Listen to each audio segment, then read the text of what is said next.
Hi, I'm Melissa Italiano, founder of Melis Natural Perfumes, and your host for the With Intent podcast, where I'll be bringing you insightful conversations with everyday inspired people living with intent.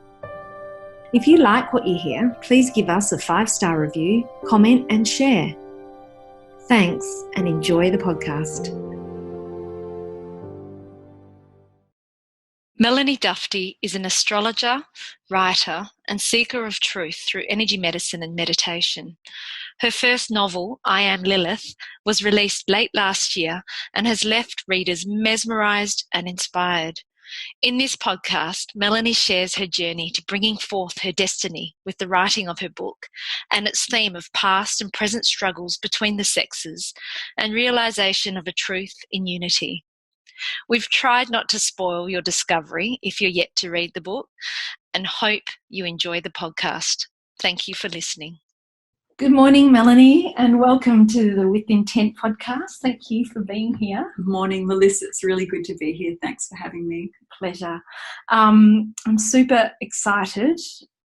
Congratulations. Thank you. Incredible book. I Am Lilith. My children have just got to meet Melanie and I can see they're mesmerised, and my little boy in particular is tells me all about his favourite authors, and the fact that he's just got to meet Melanie now is a wow moment for him. It's lovely. Melanie, this podcast, I don't want it to be a spoiler for people who haven't read the book yet. And obviously there'll be a lot of people listening who are just interested in your story and about people who do live with intent and find their purpose. Mm-hmm. So can you give us a little bit of a background on yourself and your journey thus far, and the inspiration for pursuing a path in your astrology and writing and now the publishing of I Am Lilith? Sure.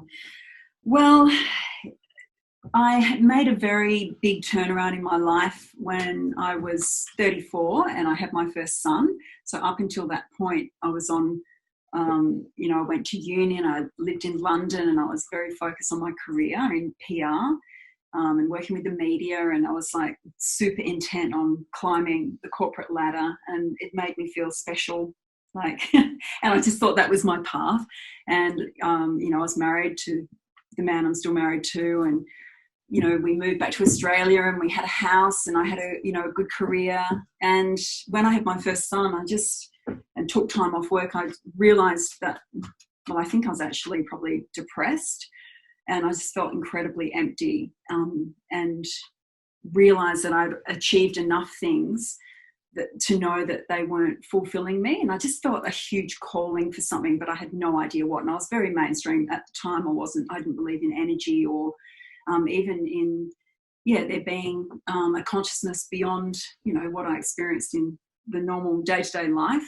So I think it was just through sheer desperation around that time after my first son, Luke, was 1, that I started to investigate, learning some different things like kinesiology and things I got interested in. And then I discovered pranic healing and meditation, and went from there. That's so interesting. So were you diagnosed as depressed? No. Did you seek any assistance for that? No. I was already quite into natural health at that time, and I wanted to have a home birth for Luke, and I was into I wasn't into the mainstream in that area. My mother has always had so much so many mental health problems, and always was with medication, and she didn't do any healing. And I just knew that I didn't want to do that. So just gradually, I guess I moved out from homeopathy and more alternative health into actual spiritual connection. Often, we will get back to your life purpose, your journey, but I'm just, it's very interesting because my first birth, pregnancy, propelled me on this journey of inward reflection, and I guess I was led a similar life to you, so we've got that in common. Yeah. And I didn't know that. So yeah, that is interesting. I think that having a baby, the first baby especially, is just a ginormous turning point in any woman's life. Absolutely massive. And I think it just pushed away so much that was at the surface level and left me like with something really open in the core. And from that, it was just such a bereftness, I guess, but that I was realizing that I wasn't connected to my true self, and that I was fooled about what would satisfy me. So after Luke was 1 and you started on this journey of a bit of kinesiology and some alternative therapies, what happened next? Well, I feel that I was directed away from kinesiology and into pranic healing, and studying with Master Cholkok Sui and studying Arhatic yoga, which was all about reconnecting with the soul, and energy medicine. And through that, I met Melanie Ryan, who's now my mentor and teacher with Mahat meditation and ITA energy medicine. So I was into it like 110%. Basically, I went to one event, a meditation, and from there I was just like obsessed, passionate, constantly, always meditating and practicing energy medicine for the next probably like 10 years. And when did the astrology come in? I had a reading with someone. Told me there was a great astrologer in South Africa, and I had a reading with her on the phone. I think that was in 2010. And I was blown away by how accurate it was. And what I was just, I already believed at that point fully. I understood that we're a soul, we have a purpose, we're here for a certain reason. But I still found it just incredible what she said to me. And after that, because I love studying, I started to research, more about my own chart. And from there, friends started asking me what about their chart. And from there, I got an amazing teacher, and went through years of study and became qualified and started to do readings. So really it's because it blew me away with how helpful it was to clarify what my life purpose was, and it just absolutely resonated with me. So that you were studying and became a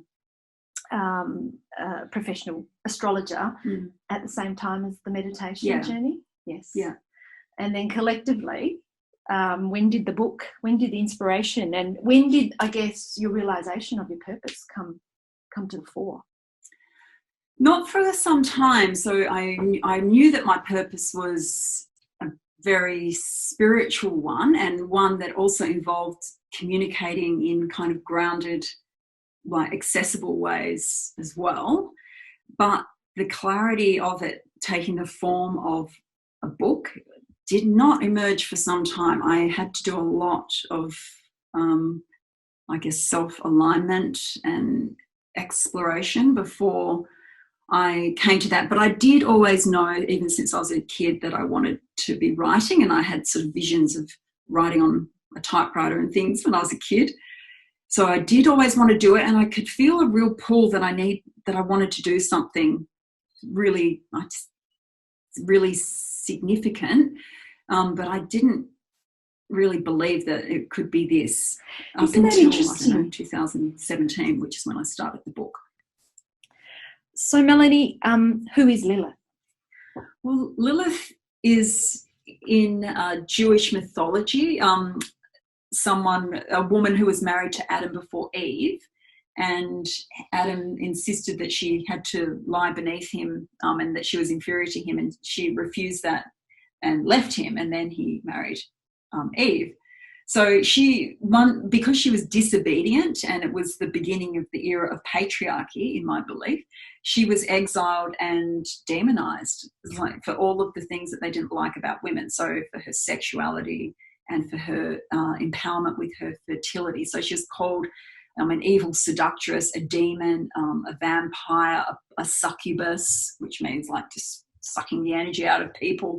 And she was just demonized. So she's got quite a bad rap. Very bad rap. And really just all the projections of what was feared about the feminine were put on to Lilith. And I believe that that's like an archetypal energy within every woman, the parts of our feminine that have been exiled and shamed and sullied. But that's not the truth of who Lilith is. She is like the empowered part of us that is very sexual, very powerful, very loving, like more of a fierce love. So she is due back, and we can't have balance or integration within ourselves without that fierce part of the feminine that she stands for being, welcomed back. Wow, there's so much Lilith in all of us that's been shamed, but we'll get to that later. Can you please continue with the inspiration for Lilith, and I guess how the story came to you in, I think you said 2017? So in 2012, I first found out about this this big astrological cycle that sees humanity evolve, and really that's the basis for I Am Lilith. But it took another 5 years before I had the inspiration and the clarity of the story that I wanted to share that through. And it was, it did take quite a lot of work of intending, meditating, looking, searching, filling up notebooks, looking for what I wanted to say. And even in this yoga class, I used to go to the teacher during one of the poses where you really open up your heart and your arms, would always say, "What have you got to say?" And that used to inspire me so much. And I didn't know what I had to say, but I just kept sort of praying or in meditating and intending, what have I got to say? What have I got to say? And eventually that, fulfilled itself, because I felt clear that what I want to say is in that book. Yeah, so you pretty much asked. I asked many times. Many times, and you received. I did, Fantastic. So without spoiling listeners yet to read your book, can you outline the story of I Am Lilith? Sure. So I Am Lilith is set in ancient Sumer, which was in ancient Mesopotamia, about 6,000 years ago, and it's a female-ruled world where women and, fertility, women's sexuality, everything to do with women was absolutely revered and worshipped, and unquestionably the power that ran creation.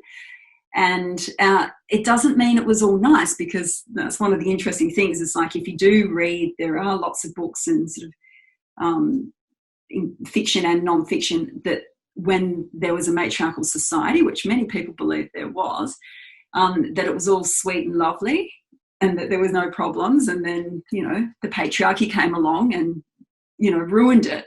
But my book really flips that on its head, and I believe it to be true, which is that the feminine and masculine, we are one.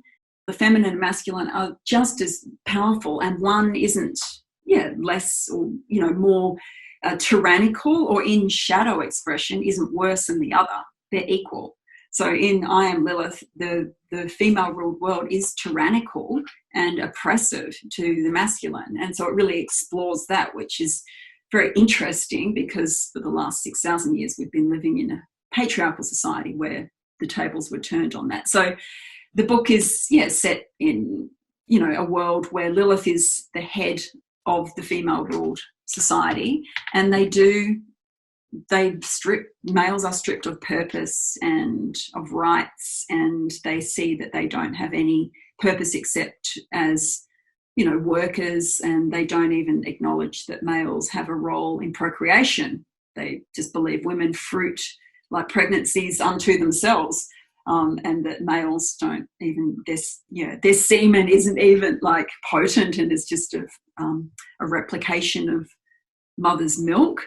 And so it's not a joke, but it's also quite it can be quite fun to explore that world as well. But it's for the higher purpose of showing the bigger message of the book, which is the unity and equality.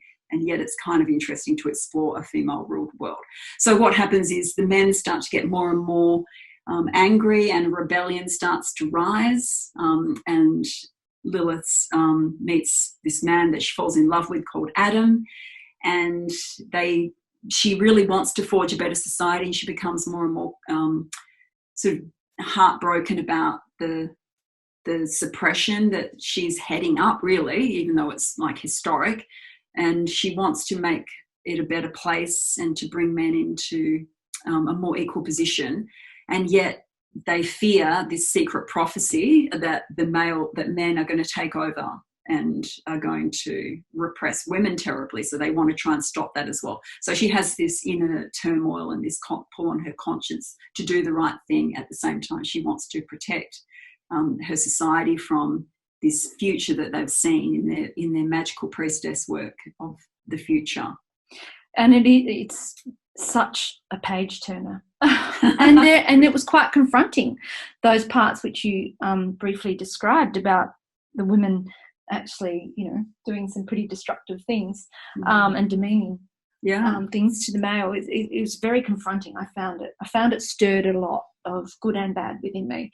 But I wanted to ask, how much is fact versus fiction? Because there is a significant amount of astrology throughout, which I assume is fact. Yes, if you believe in astrology, it's fact.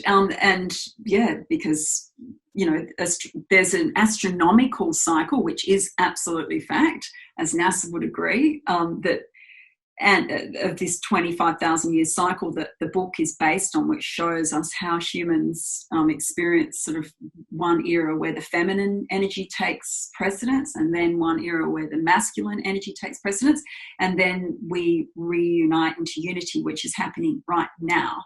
So the book really bridges from the turning point from the feminine on top to the masculine on top, and then it bridges to right now in human evolution, which is where we unify.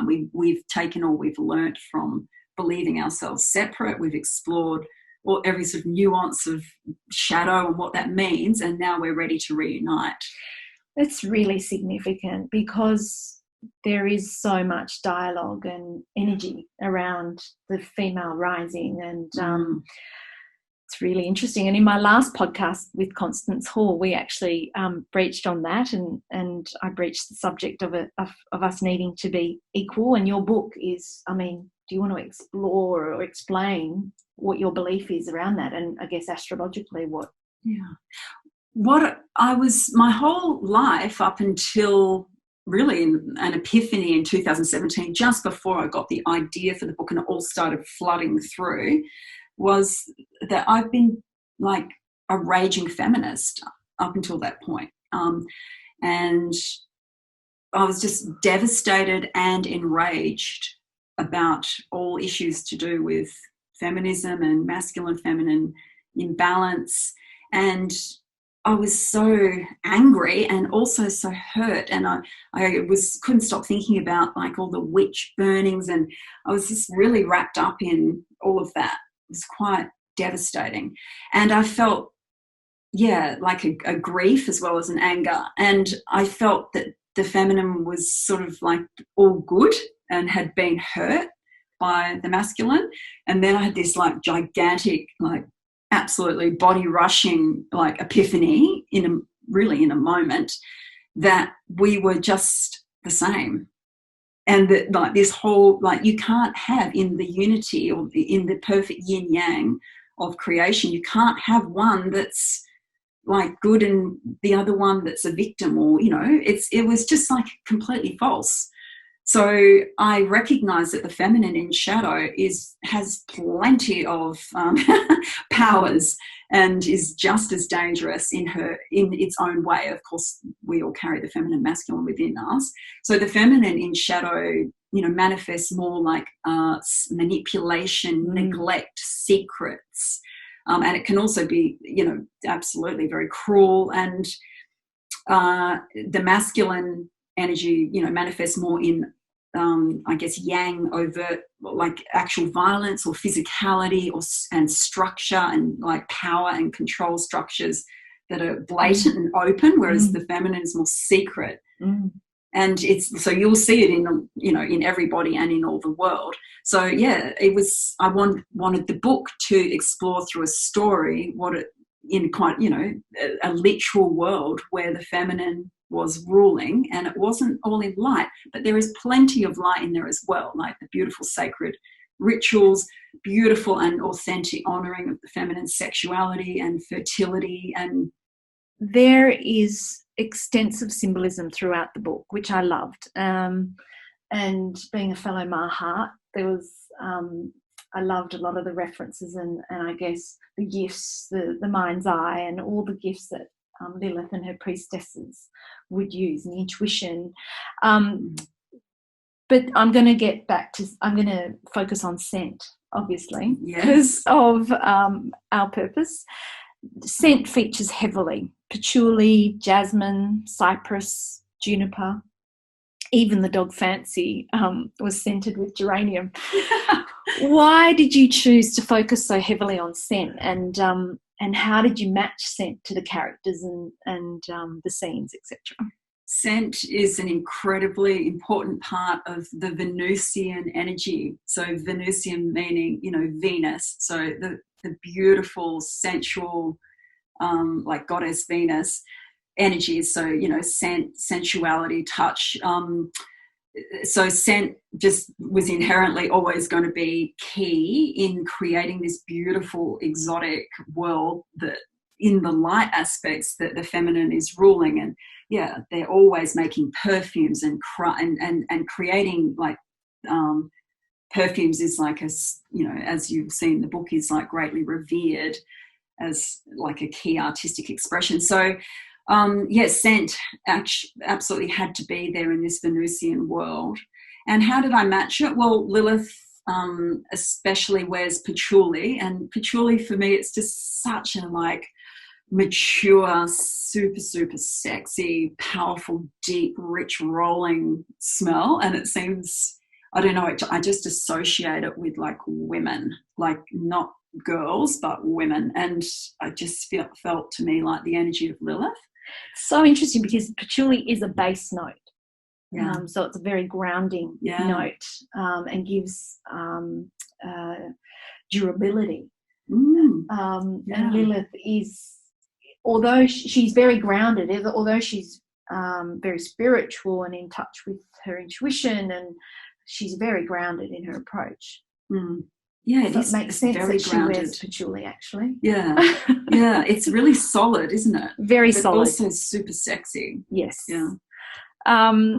Did you research your scent? Oh, absolutely. I researched what they were using in ancient Sumer at the time. So the book isn't all correct to whatever information is available, because there's not all that much information about what they were using and eating, and what they were using as scents and what kind of crystals they were using.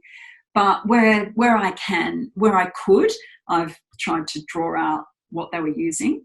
And put it in the book. But like, for instance, with jasmine, I mean, I just love jasmine, and it's so light and pure and beautiful, and that's used quite a lot in the most like beautiful garden scenes in the temple, where everything's just so evocative. And jasmine it's like a beautiful, pure Venusian world that they live up there, whilst down on the streets, that the men are living in squalor.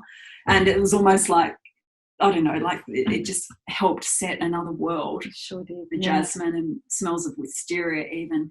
And Cleopatra used to use jasmine. No, I didn't know that. Yeah, to allure her lovers. Wow, yeah. And rose.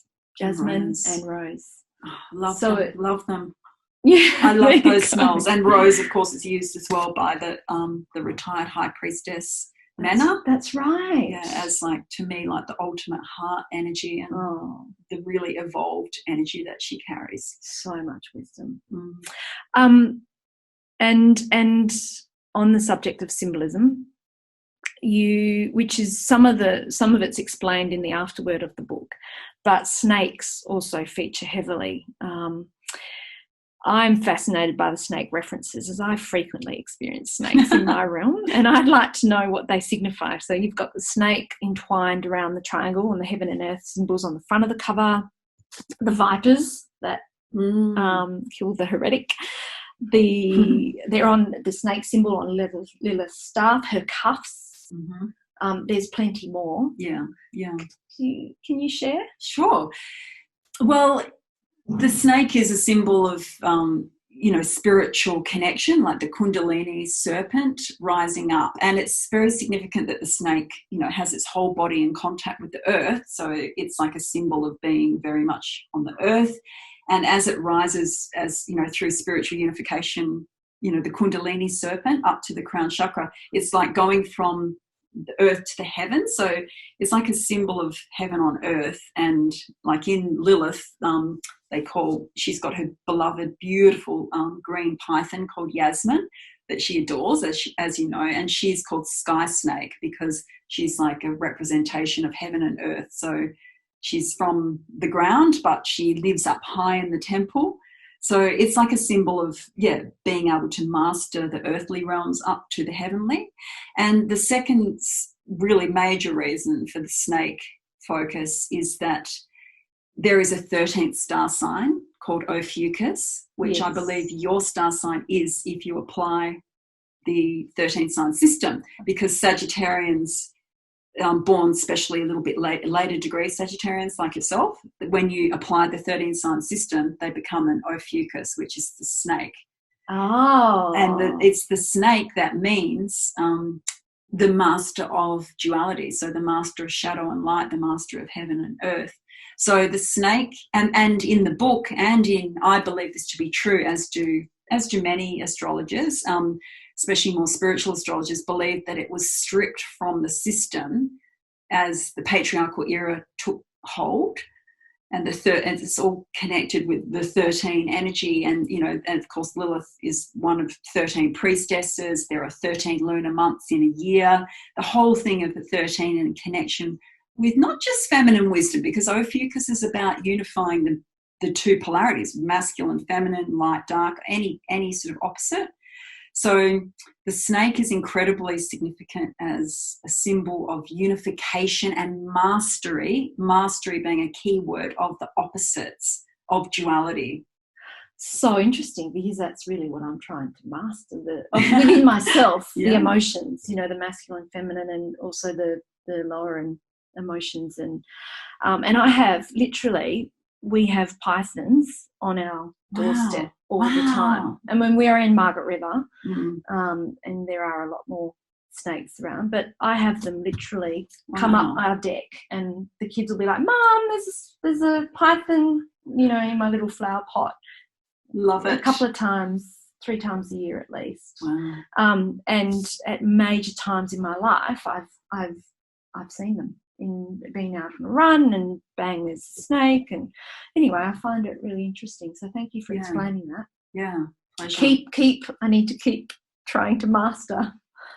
Yeah, and even to investigate that 13th star sign, Ophiuchus. Ophiuchus, okay. Well, because I really believe in the coming, decades, centuries, that humans will welcome back the 13 sign star system in astrology. Right. Well, I look forward to, I'm going to actually personally have a reading with you, so I look forward to investigating that.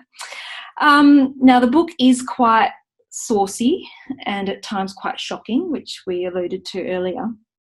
Lilith and the priestess's strength, intuition, sensuality and womanhood is greatly revered and celebrated.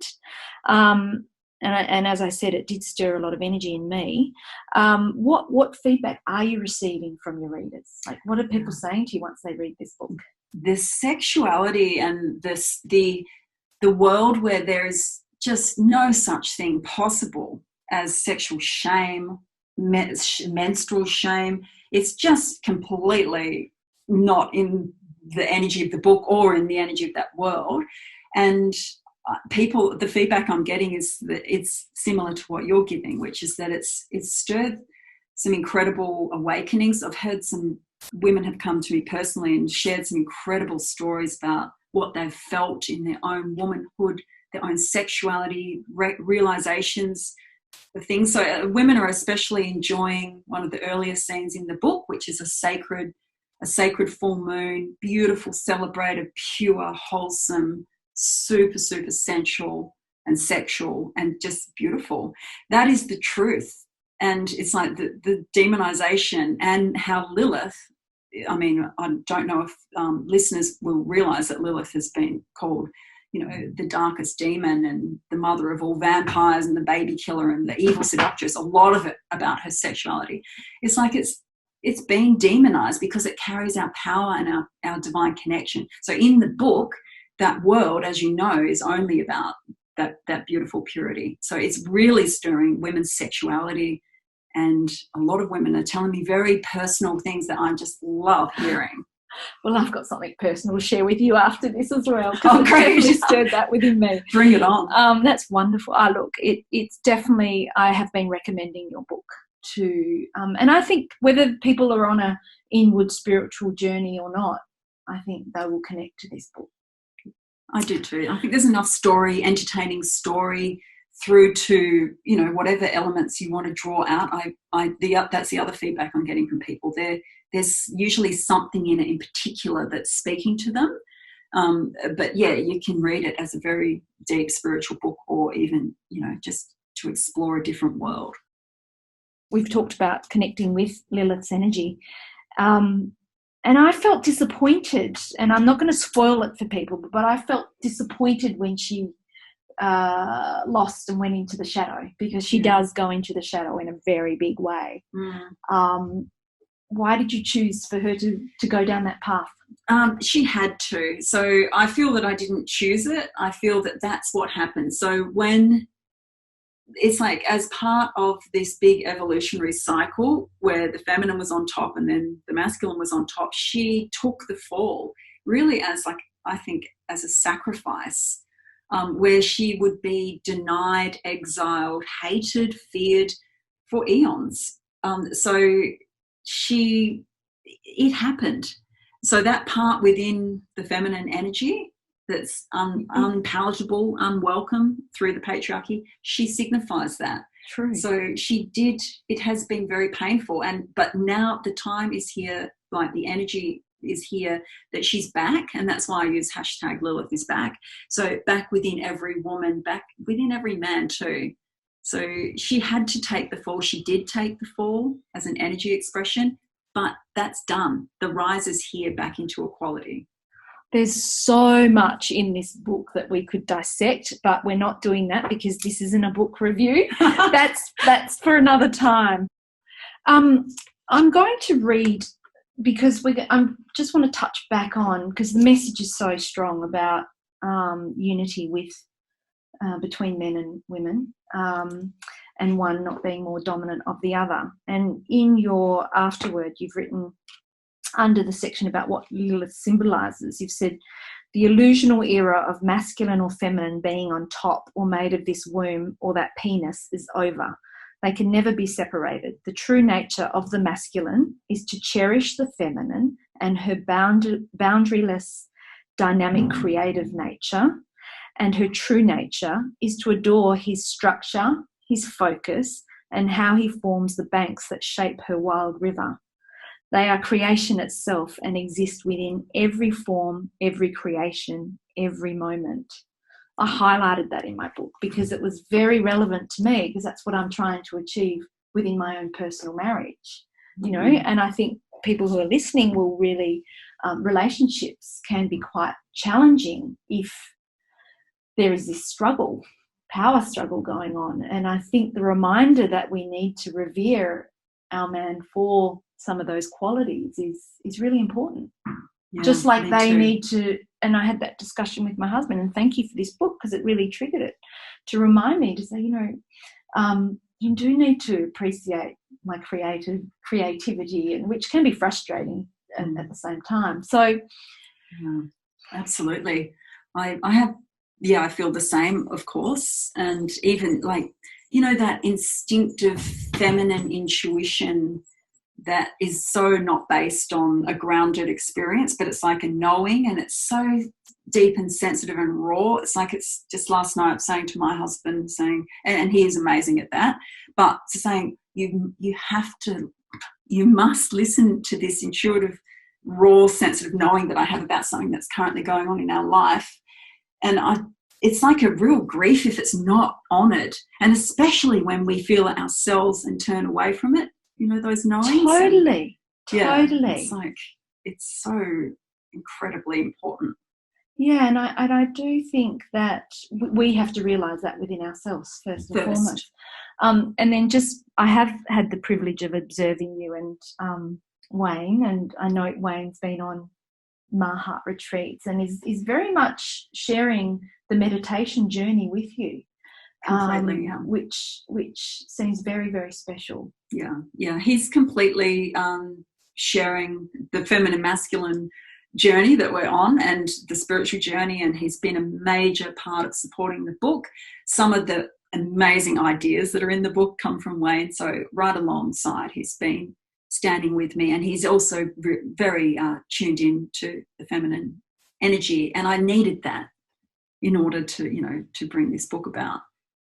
I needed to be held because of my initial rage and what he's been able to hold for me, because the masculine can hold that space and let that storm, and it's not always a storm, the feminine's everything, but there was healing to be done, there was rage, there was grief, and he's been able to hold that and help me to find the space that I needed. Of course, we also carry the structure, the drive, the push, the masculine energy within ourselves as well as the feminine, and ultimately it's going to be within ourselves that we unify. And this book, from that description, sounds like it was birthed out of unity between you and Wayne. It is.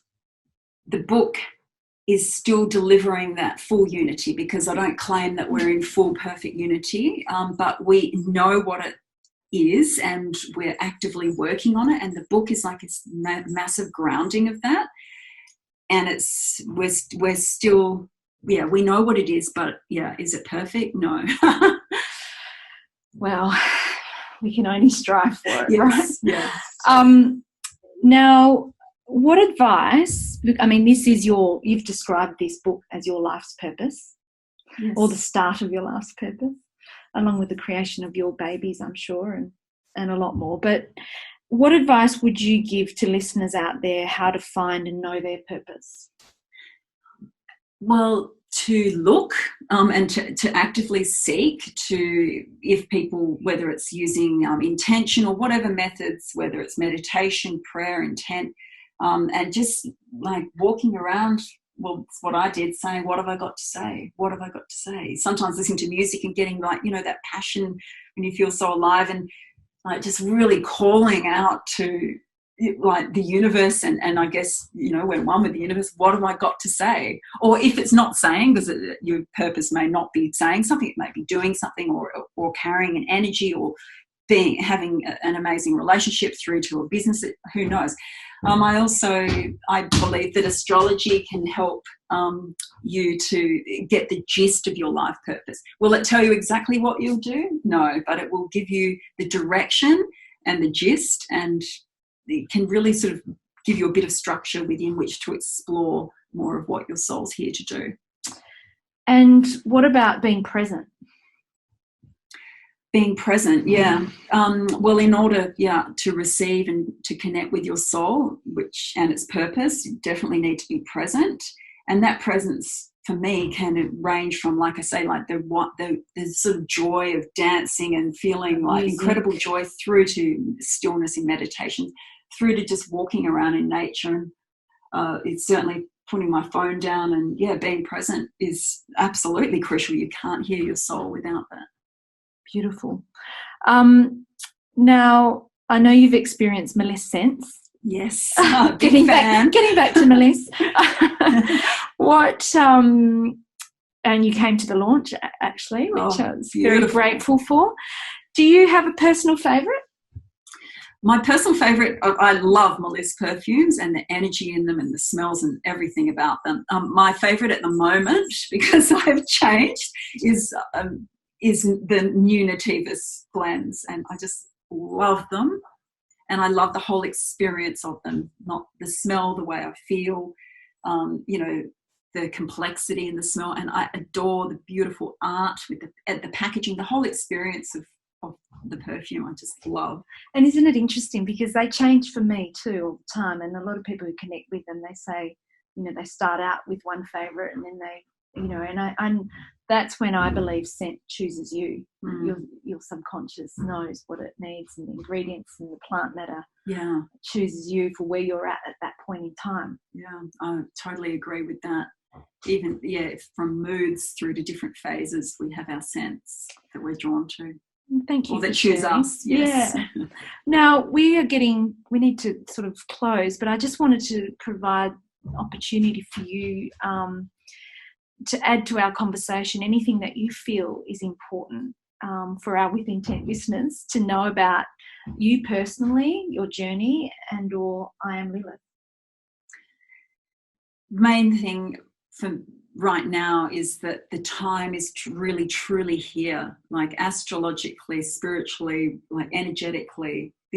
We're in this window where we can really make this quantum leap into that new era. So it's like but you need intent, because there is kind of like a pullback into lower emotion, or like all the stuff going on in the world, and we need a bit of extra intent at the moment to have some faith, to believe in this truth that we are entering a time of unity, and to have the intent to do what you need to do to bring yourself to that space as much as you can. And so what would your recommendation be for that intentional practice? Yeah, just self, like that, like you say, presence with yourself. So it's like going within, and for me that involves meditation, but also just I just love lying around in nature and feeling it. So I really think we need to go back within ourselves to find it, and to find a community to be around people who support and are on the same path. Fantastic. Basically the same path. Well, Melanie, I'm so grateful. Thank you so much. The book is epic. Thank you so much.